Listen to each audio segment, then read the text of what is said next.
So after just 1 hour of creating that profile, we got a text request from 9 men, and after 2 days, over 100 men tried to contact.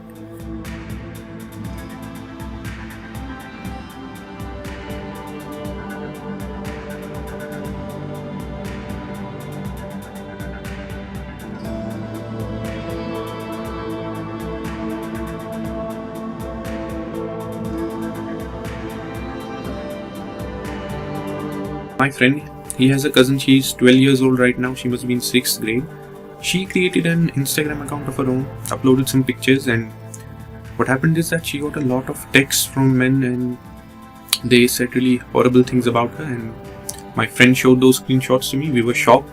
Elder brother, he was like scared, like what is happening to my little sister, and he was like, I don't want to be in this legal thing, because he was scared that if I confront those people, what will happen to me, what will happen to my family, what will happen to my sister, because those people, they kind of seemed like powerful people, like they knew people in higher places or higher police authorities. And when he told us about that stuff, we decided that we had to do something about it. At that point we were like, if we try to do this through a fake account, through some fake account on Instagram or Facebook or anywhere, maybe we'll be able to see what actually happens with these kids, what happens with these girls. It reminded me of a documentary I had watched in February. It was from Bark.us about the same pedophilia thing going on in the West. So I emailed them, I told them I was really inspired from your work and I would like to remake this.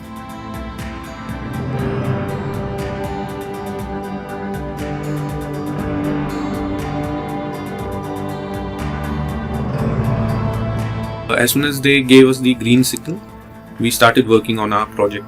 We asked our 30-year-old friend for help.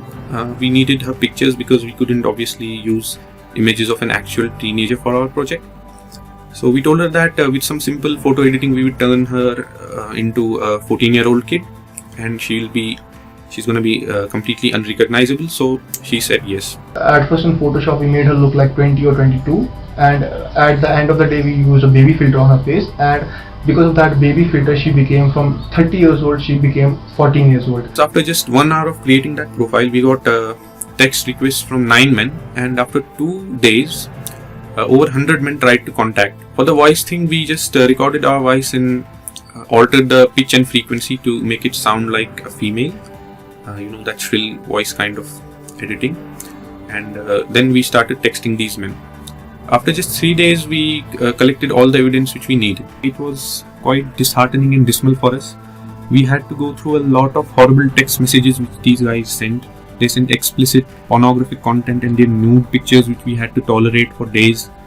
And it was really a bad experience for us. And I'd say they started to get on our nerves pretty early. And I'd say they kind of affected us mentally. The thing is that we had thought about our society, that our society is above all this. It's not.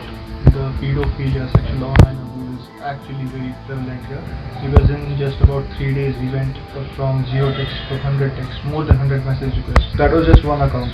Maybe the little kids, they receive much more of this imagery and this messages like these, and these texts and those voice notes that we had encountered. When we uploaded this video, we actually got a lot of positive reviews. People were like, that's a good project that you have put out, it's a really good thing that you have come out with this social experiment, and the success that you had with this, it shouldn't be lauded actually, it should be like, it should make people depressed that these kind of people live in our society. One of our major fears which we had during this whole activity was that any one of these men finding out about us, about our operation, and that the profile was not genuine, then the last thing we wanted was a group of pedophiles after us. We actually feared for our security. We thought that 80 of them would gang up on us and they'll do something. We actually had that fear. But at the end of the day, if you're doing something good for the society, you have to be fearless, and we try to be like that. And Shukr Khuda ka that we actually achieved all this, and maybe this will be a stepping stone for the people, for the next generation, that you don't have to do all this stuff. You can be better than this.